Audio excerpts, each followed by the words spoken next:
Hello and welcome everyone to another episode here on the Womb Whispers podcast. This time about cyclical living in a capitalist world, or as I often like to say, a world geared towards linear progress or made for linear progress. There is so much we can talk about on this topic and so many ways this conversation can go. So I'm excited to see where it is going to be going. And I think this is part of the anti-capitalist cyclical way of living, that there is no end goal that we have to arrive at. This is not a how to do cyclical living in a capitalist world. This is musing and pondering and sharing ideas and stories and maybe talking about what has worked in the past and what one can try.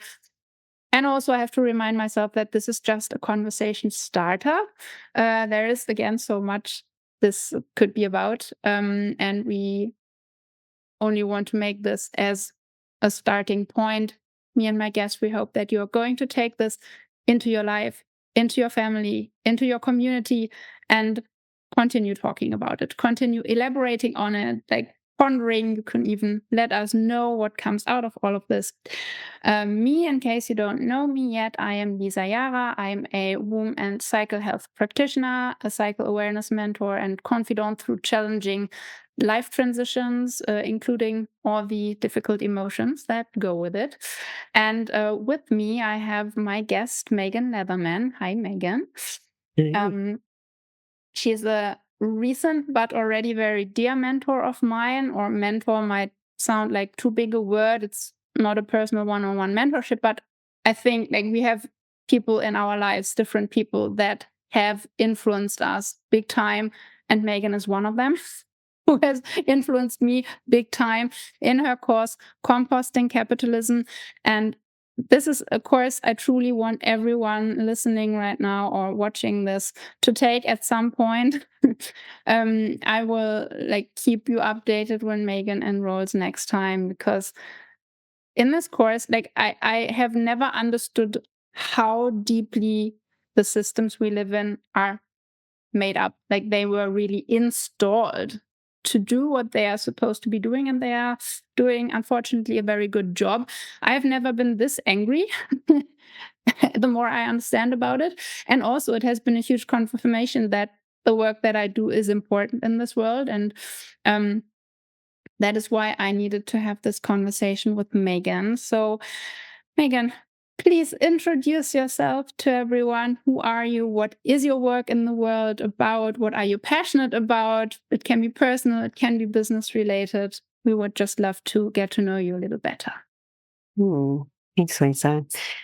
Yeah, my name is Megan Leatherman. I grew up in Oregon on the west coast of the United States, and it's a really beautiful landscape. It's close to the Pacific Ocean. We have a lot of evergreen forests. It's a really beautiful landscape. And my family wasn't super into like camping or outdoor stuff, but my parents were good about letting me kind of venture out as I wanted to. So from a young age, I really got to develop a close relationship to the land here, and that felt really meaningful to me.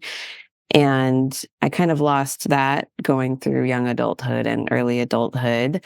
I ended up living abroad for a time and went to grad school to get a master's degree in conflict resolution.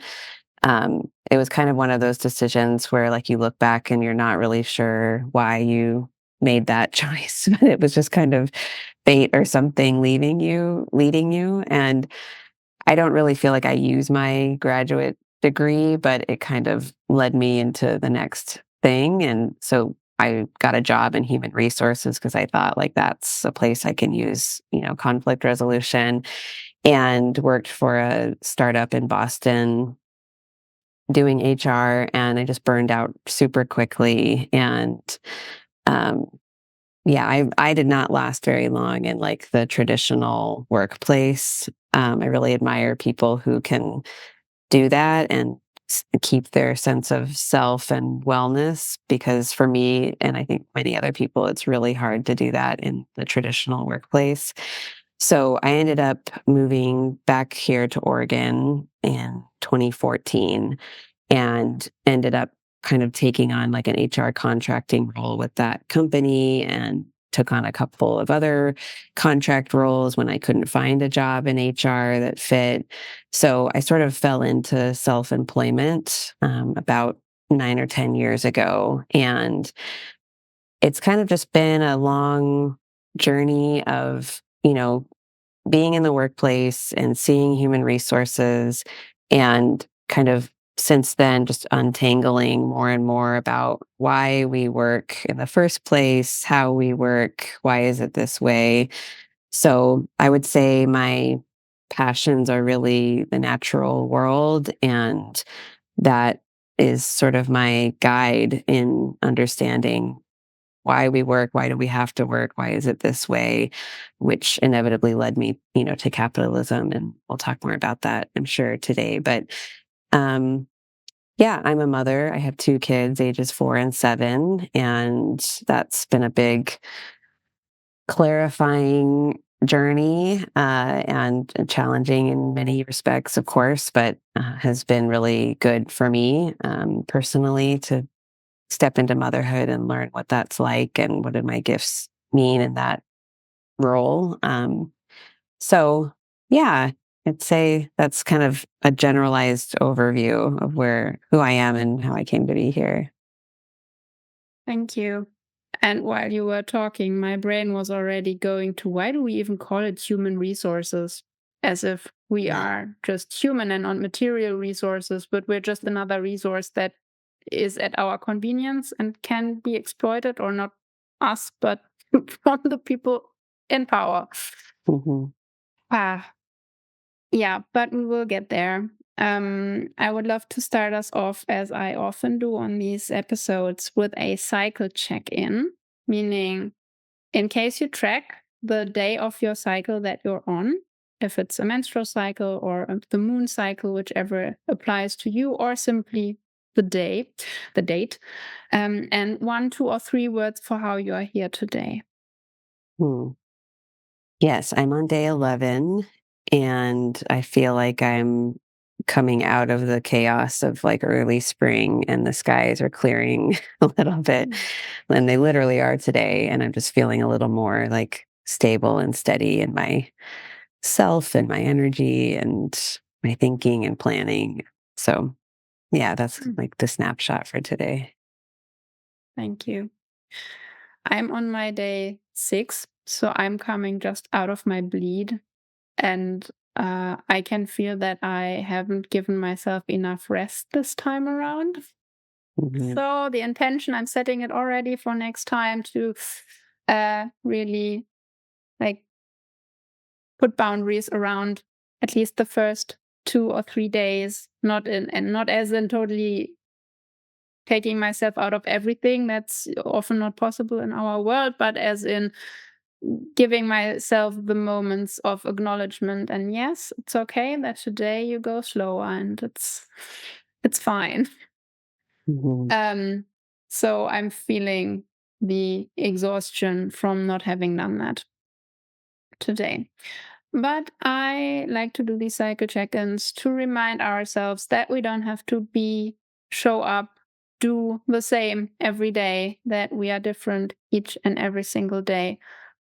Whether we have menstrual cycles, whether we go with the moon cycle, whether we have the daily cycle or the yearly cycle, as in a testosterone-based body, we are all cyclical beings. And that's where, for me, cyclical living really starts. It's like we are all cyclical beings. We all have a cycle, just at different lengths. Um, and and this is about checking in every day where am I at now, and how can I honor that in my day to day. So if I feel exhausted, where can I get a little pocket of rest, maybe? And if that's just closing the door for a minute and taking a deep breath, or going outside and taking a deep breath. Um, so before we dive into, well, your story and maybe what you have to share about how we can live as cyclical beings in a linear world or in a capitalist world, Could you maybe briefly explain what capitalism is all about, what it means to you, how you would describe it to someone so that we can all get like a general understanding of what we're talking about today? Hmm. Yeah, capitalism is a way that we as humans organize ourselves economically, but also socially now. And it's not a natural way of being. Is something that emerged intentionally, in Europe in the 15th century or so, and over hundreds of years has established itself as like the dominant way that we meet our needs and are in economy together. So inside of capitalism, there are a few people who own the capital. So they own, the factories or the companies or the whatever it is that is required to make goods or services. And those people are the beneficiaries of the profits that come out of that service. And then the rest of us are forced to work for a wage so that we can earn money to pay to buy the things that we need. So this is really backwards from how humans developed and how the rest of the natural world works. But inside of capitalism, your role is either to produce things and be a worker. Well, it's not either, it's both. To produce things and be a worker, but also to consume goods and spend your money on things that keep the machine sort of rolling. So capitalism requires a vast amount of environmental resources and human labor in order to recreate itself. And like we talk about in the class that you're in, composting capitalism, it requires violence and slavery and coercion. And it looks different now than it did, in the 1500s. But capitalism hasn't changed the way that it works. It's like core strategies are the same. So just because some of us are maybe more comfortable or we have maybe a little excess money that we can spend, at the very foundation, we're all still required to work for a wage and then spend that wage in order to survive, right? Most of us aren't able to grow all our own food or to make all our own clothing. We've either lost those skills or it's become so difficult to even have the time and materials to do that because we don't live in intact villages and communities anymore, most of us. So, um, yeah, I guess I'll stop there. Capitalism is just a means of the way that we relate to one another and to our needs right now. And it's not natural and it wasn't inevitable. And yeah, cyclical living and honoring the cycles is a really lovely way to find relief inside of capitalism, but also, I hope, get things moving, away from capitalism so that something new and better can reemerge. Yeah. That was definitely something that struck me the most from our conversation in the course is that, like, the dynamic, we see it basically everywhere, even nowadays, as in, like, there are still countries being capitalized, like being converted to capitalism. And Mhm. the dynamic, as in, you first have to dehumanize people in order to be comfortable with exploiting them. Like, it's still happening today. It is Mhm. not just a thing of the past. We are actively recreating this system, especially when we don't know about it, because we can't know what we don't know. And are there some things you could share how we can recognize? I guess it might be in your personal story, even like when you say you burned out in that job. Like, what are we doing today that where we can recognize, oh, this is actually capitalism at place. This is the dynamic happening, just so that Mhm. folks can get an idea of how that might apply to their own lives. Mhm. I think anytime we feel force, like, you might be bleeding or you're tired and you don't want to work today. And it would really benefit your body to just take care of yourself. Anytime you feel that need or that need to do something not related to earning an income, but you're forced to do it anyway, that's capitalism. So most of us are familiar with that. Like, I don't want to go to work. I don't want to do this thing, but I don't really have a lot of choice in this moment.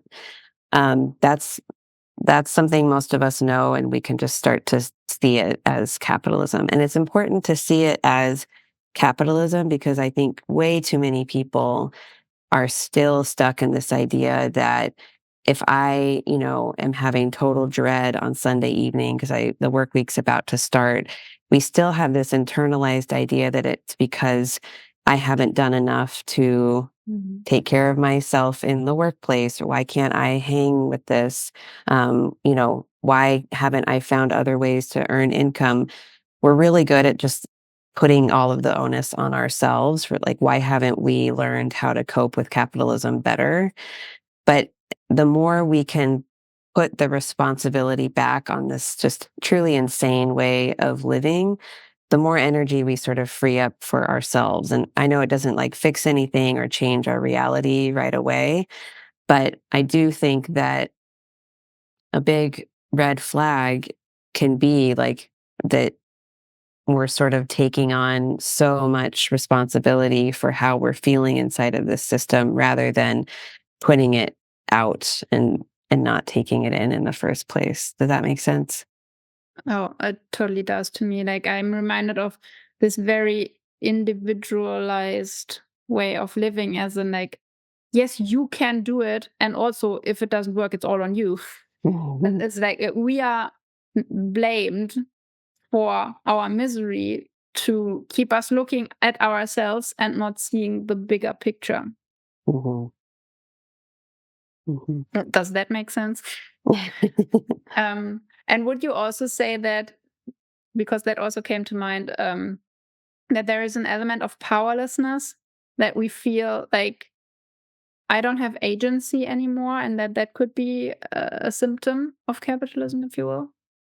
Totally. Yeah. It's this really weird mix of paradox. Like, on one hand, it's like, you're the CEO of your life, so just go out there and like just do your thing and make your life, and here's all of the like books and you can buy and all the colors you could paint your walls. And like, there's so much choice and false freedom. And it's not all false, but we do have agency and choice. But then again, at the end of the day, if you get in a horrible accident and are disabled and can no longer work, or if you're, you know, I don't know, if something happens and you no longer are able to participate in the economy or you don't qualify for government assistance or whatever, we can see very clearly like how much real agency and freedom we have.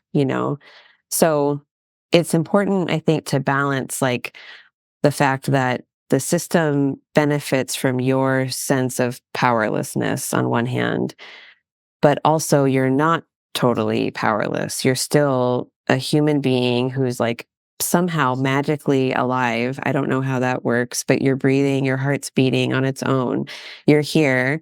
The natural world is incredible and so much more powerful than capitalism. So it's like, it's kind of a soup, I feel like we're swimming in. And every day we kind of have to negotiate like, where is my power and agency? Where is it being taken away? And just honoring that I feel that way and I feel the anger that comes up when that has been taken from me, the ability to eat what I want, how I want, in a good way, the ability to sleep well and be in village and do what I want in my life, which humans did for millennia before civilization and slavery and capitalism. So, yeah, I don't know if that answered your question very well, but that's sort of, I think it's just sort of a constant negotiation we're all doing about power and agency inside of this yuck. Yeah.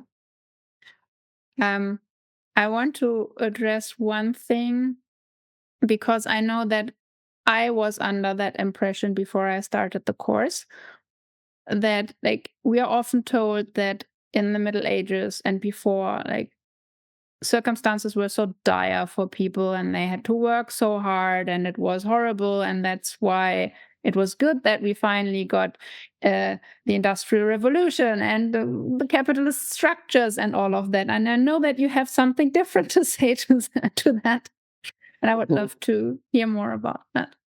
Yeah. Yeah, there's this big myth that capitalism was progress, that capitalism has saved us. Thank goodness now we can just work for a wage instead of, foraging for mushrooms all day, right? But that's a farce. And yeah, I don't want to like make feudalism sound great, but in Europe, before capitalism emerged, people were organized into this feudal society where people were kind of bonded to the land and the landowners and worked on those fields or in the landowner's farm to get the estate going. And they also had a plot of land for themselves that they got to work. And this system came out of the Roman system, which depended on slavery. Most civilizations depend on slavery because you have to have a vast amount of resource and labor in order for some of the society to live really well and luxuriously. So the Roman Empire collapses in Western Europe, slavery goes away, and feudalism emerges as kind of like a next iteration where people aren't enslaved, but they are bonded and have limited choice in the feudal system. But there's this total misnomer that the Middle Ages were like so brutal and dark. And what we see, especially in Silvia Federici's book, Caliban and the Witch, is that actually a lot of the horrors that we associate with this time were happening in the emergence of capitalism in the so-called Age of Enlightenment or the Age of Reason. Just horrific treatment of people, mass displacement of people when the commons were destroyed, plagues, disease. All of these things happen inside of civilization, but the way that capitalism was forcing people out of community, destroying the lands, privatizing everything, it just wreaked havoc on people's lives. And actually, what I've learned about feudalism is that, people generally worked way, way less than we do now in capitalism. There were lots of, Catholic holidays in Europe where people didn't work. The working day was considered half a day, actually, that if you worked both halves of the day, that was 2 days of work. People had a lot of power because they had access to the common lands that were just available for everyone to collect firewood or forage or, let their pig, eat on the land. Whatever they needed from the land was freely available. But they also had this plot of land that they could use to grow their own herbs and food. So they had an actual legitimate safety net that many of us in capitalism do not have. I have a little backyard, but it's not enough to grow much. And I don't live in a village where someone, could also make clothing for me and my kids. Half a workday is not a full workday. There's all these things that we think we're so privileged to have now, but the safety nets are actually very precarious. So yeah, the idea that capitalism was progress is not true. It was progress in that some of those who were already in power got to have way more power, essentially. That's what the progress was. Yeah, thank you. Do you know where the 40-hour work week comes from that we take as a standard today? I think it was an improvement in the Industrial Revolution. Unionized workers fought for that. That's my sense. What do you know about it? What I've learned now is that it might even have been Henry Ford in the factories, that they found through studies that 40 hours a week is the amount of work a human body can do while being productive without getting sick. So any hour on top of that bears the risk that the worker gets injured.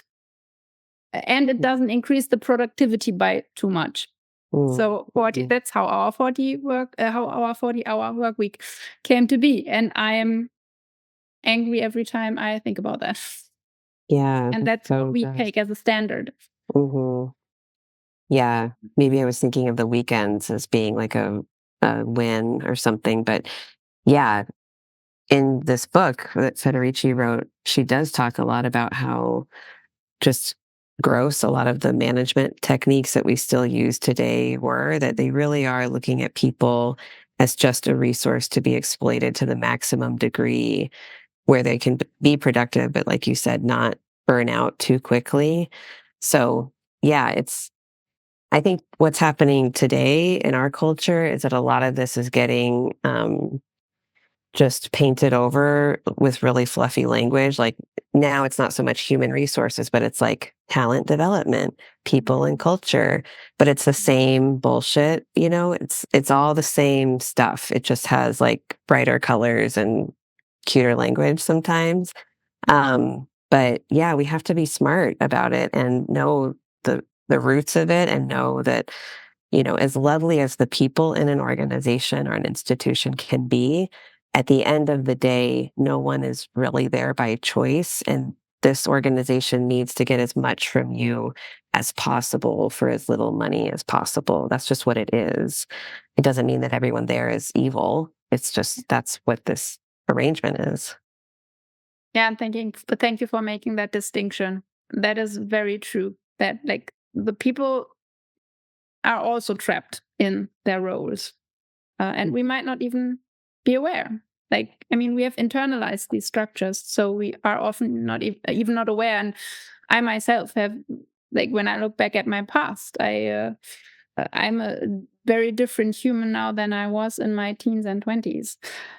What struck me when you talked earlier was like, hey, now we can work for a wage. Isn't that so much better? And I was reminded that, like, today, what I see is that a lot of people, when they work in a company, in corporate especially, like, it feels empty. Like why do we even do the work that we do? Does it lead anywhere? Does it fulfill us? And I feel it does not. And when we, for example, from my own life, I know that when I work with my hands, like in the garden, or when my husband likes doing woodwork and stuff, and he really loves working with his hands because that makes him feel good, that fulfills him. And I think that that's where we lost touch or were disrupted from nature, when we stopped having our hands in the earth or on some natural material and working with our hands. I mean, most of the work that's done today is on a computer. There is not too much, like, of course, there are jobs that are physical. And I would prefer such a physical job because it would give me a different kind of access, felt sense for my body. And I know that this is, of course, also part of what capitalism was about, and especially colonization, like disrupting the connection between the body and the brain, our mind, like separating us from it. So that we can, similar to dehumanization, is that like making the body a thing that has to work and produce. And so, as you have already hinted, that's maybe where the solution lies, reattuning to the cyclical way of living that nature presents to us, right? So would you like to elaborate a little bit about what we can do to maybe heal the separation within? Mm-hmm. Yeah, I'm thinking about a line that one of my meditation teachers uses, Jessica Snow. She always says it's more of a process of undoing than doing, which I love because cycles are just the way the world works. It's just how it is. And capitalism is a machine. So it's a linear grind. It doesn't have any rhythm to it, unless you want to talk about like the, holiday sales spike. That might be the only rhythm that there really is. But cycles are just here, whether we follow them or not. And think goodness, capitalism has not found a way to change, the sun's cycles or how the earth orbits around or the lunar cycles. Those have not yet been, and I hope are never touched or impacted by capitalism. Our climate, of course, is and what the earth is doing in relation to those cycles, but capitalism has not colonized the sun or the moon. So these cycles are way bigger, they have been around way longer than capitalism, which I take a real relief in. So rather than feeling like there's anything you have to do, you might just think about what there is to stop doing or undoing. And that might mean, trying to limit how much you force your body into certain things that feel outside of your rhythm or cycle, whether it's, staying up too late past the point when you're tired or, forcing yourself to do something because you feel obligated to do so because what will your manager think if you don't, etc. The real tension with this is that no one or most people in this society, in this economy, are going to invite you or encourage or celebrate you when you're choosing to follow a more cyclical way of living. Most people don't give a shit if you want to, sleep more because it's autumn or, I can't come in today because I'm on day 2 of my cycle or whatever it is. So no one's going to praise you for this or give you an award. It's going to be most of the time like you're going against the stream of our dominant culture. So each of us has to decide,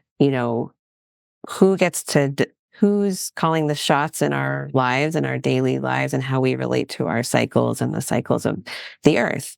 And luckily, even if no one in this culture likes or celebrates your decision to live cyclically, you have millions, billions of allies in the natural world celebrating that with you when you come into greater rhythm with what is actually happening, what is real.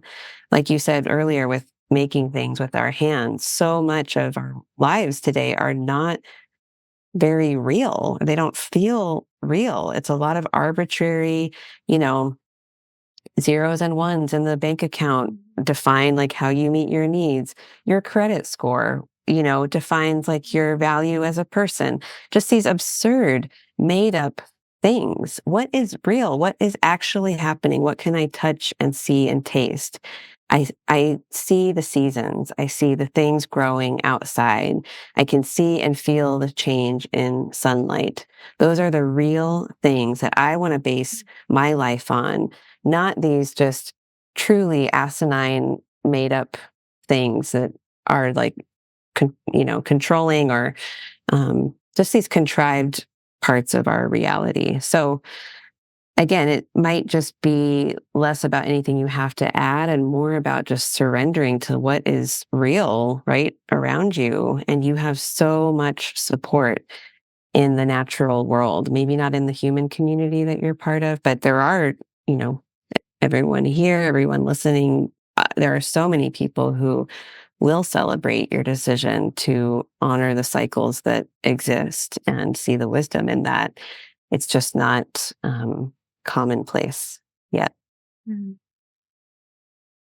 Thank you. And even the way you describe it, like feeling, seeing, I want to be here, it's all about the senses. It's being, and that means automatically being in the body. When we see whatever it is we have right in front of ourselves, when we feel what's under our fingertips, when we have the feet on the ground, and this will calm our nervous system. And when our nervous system calms, which capitalism wants us to be in an anxious state and frantic state all the time, because then we buy more, we consume more, and we question less the systems around us. So by being present with our senses, which, as you say, it's not doing so much as it is being, calms our nervous system, and then our perspective widens because we no longer have this tunnel vision, and then we can see much more possibility that we didn't see before. And so that is really something I want to encourage everyone to try and be more present.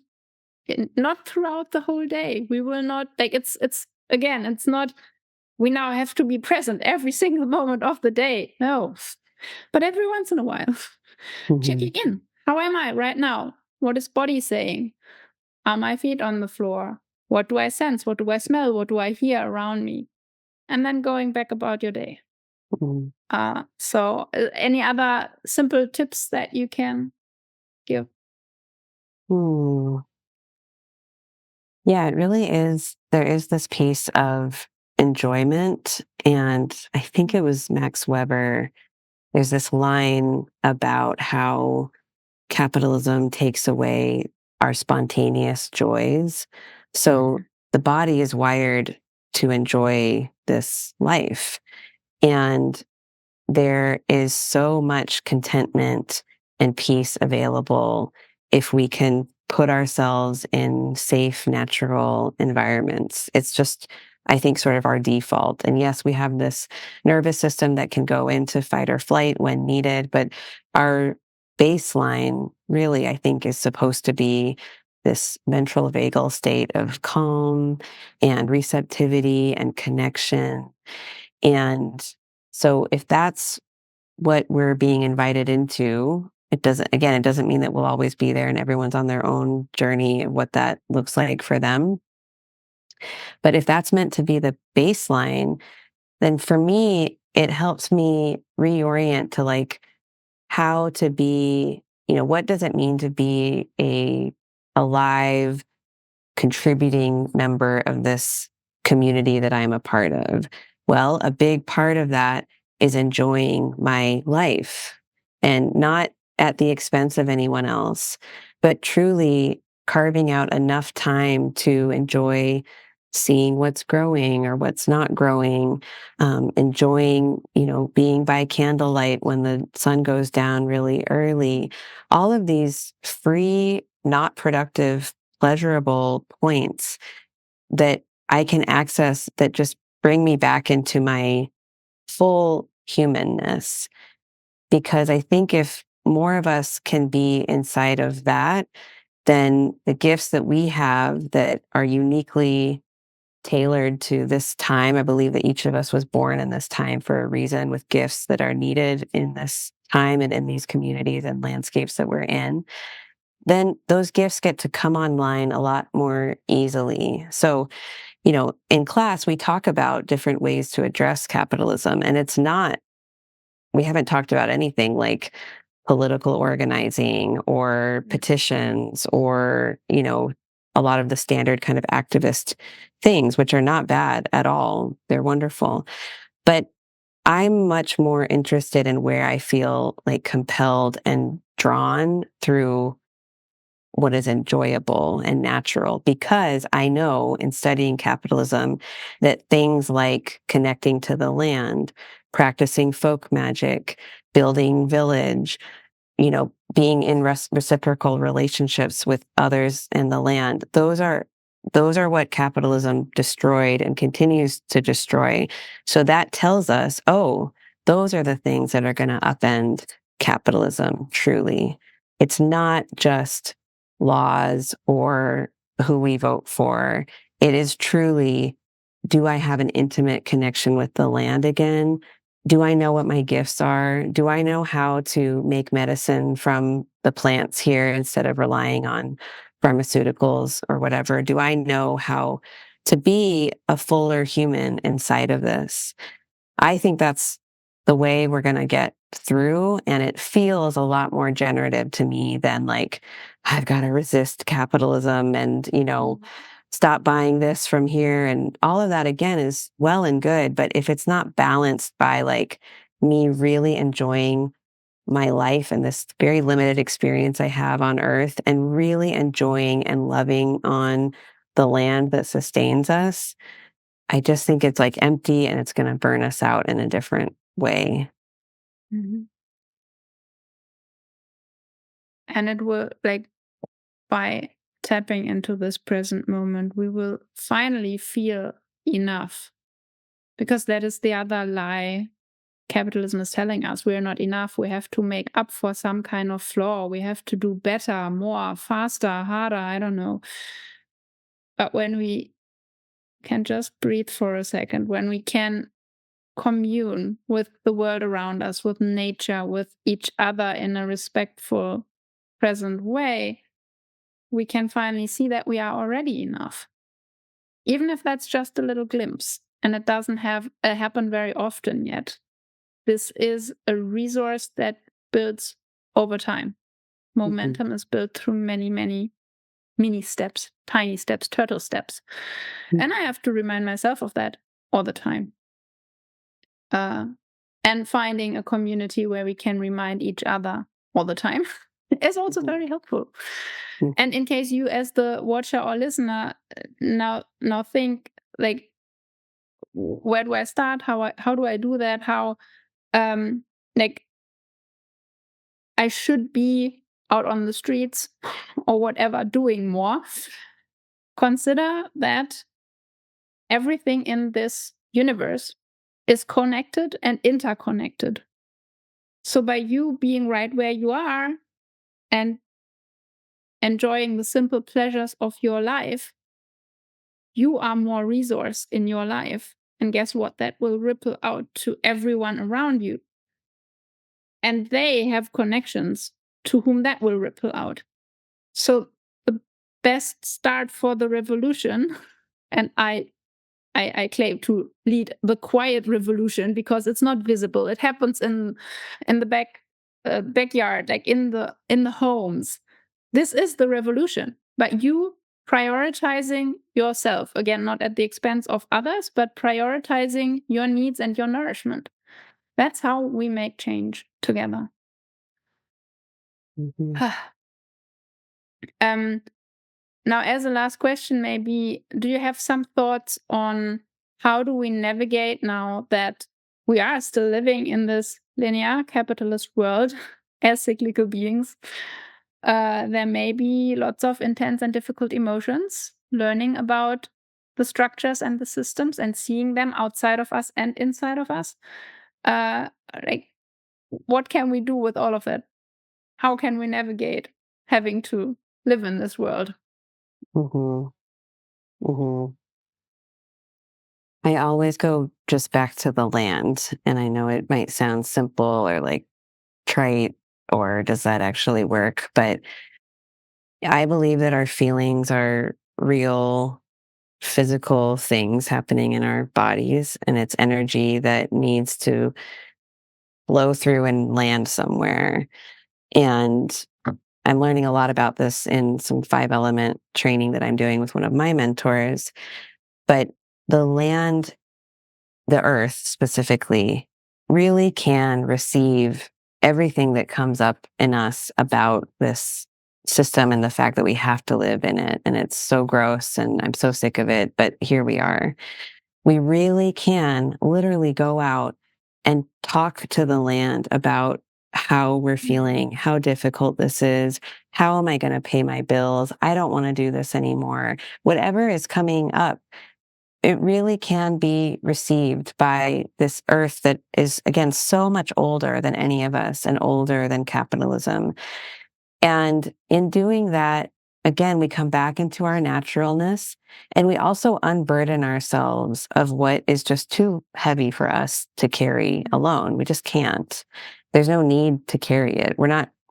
There's not any one of us that's going to like fix capitalism or figure this out.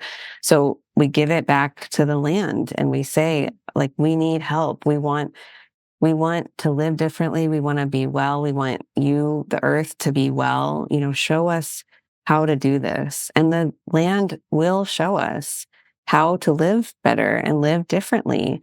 And again, I'm not talking like metaphorically. This isn't like a cutesy, just love the seasons kind of thing. I mean, literally, you can ask a tree for advice and it will speak to you if you can listen.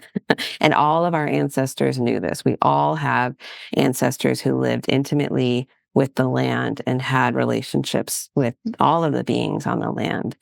So if you're feeling a lot of heat or frustration or despair about the fact that we have to live inside of this, I really encourage you to spend a little extra time, maybe time that you would have spent working or, doing whatever you have to do to make an income, and getting outside and literally having a conversation with the land about how you can do this right now, and wait and see who shows up and listen. And they don't, the land doesn't talk like we talk, but it absolutely communicates, and it's in your DNA and you know how to do that.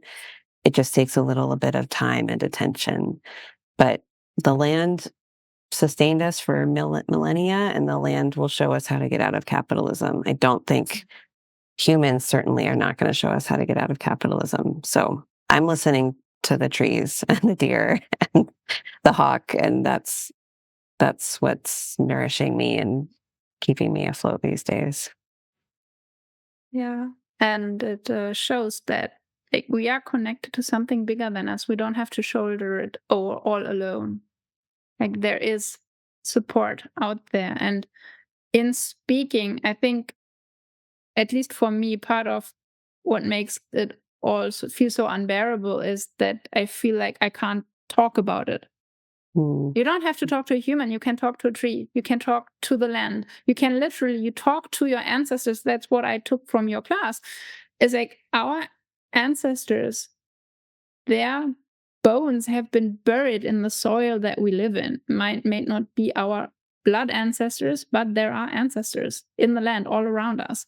And we can talk to them as well. Like they speak through us. And they knew how to do this. And there were those who knew how to resist capitalism and these structures. And we can learn from them.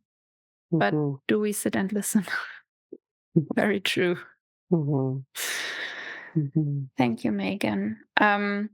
Yeah, just to not get carried away too much, let's wrap this up by like, how can people work with you? How can they, first of all, connect with you if there are any questions, if someone wants to share something with you? What's your preferred way of being contacted, maybe?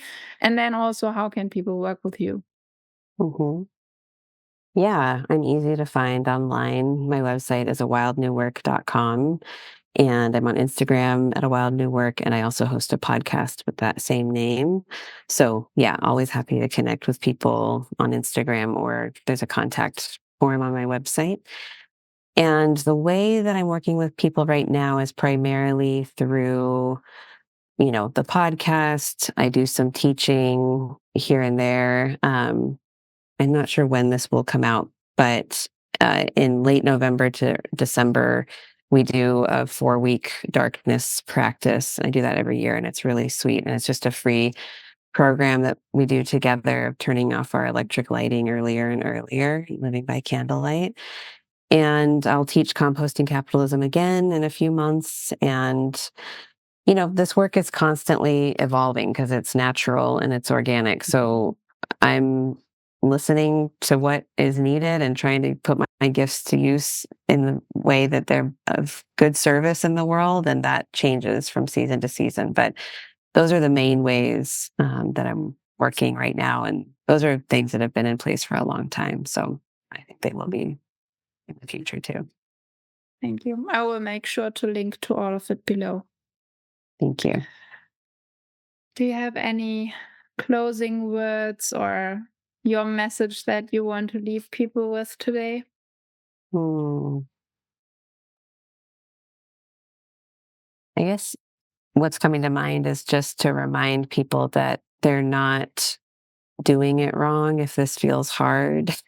They're not out of their minds if this is really challenging, or if you feel like you're the only one wondering why you have to go to work, that your feelings about that are so wise and sacred and valid, and that I'm sorry you're probably not met by as many people, and that might not be celebrated where you are, but don't let go of the truth of the fact that this is a really lame way to live. You're not alone in that.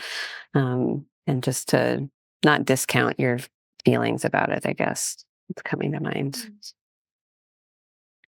Thank you so much. And thank you both for the beautiful reminder and the conversation. Um, yeah, I hope that we are going to continue that. Folks, you know what to do. Look out for composting capitalism for the next round. I can only highly encourage you participating in that. And yeah, with all of that, I wish you all a beautiful day, night, evening, morning, wherever you are in the world, whatever time it is for you, and speak to you next time. Bye.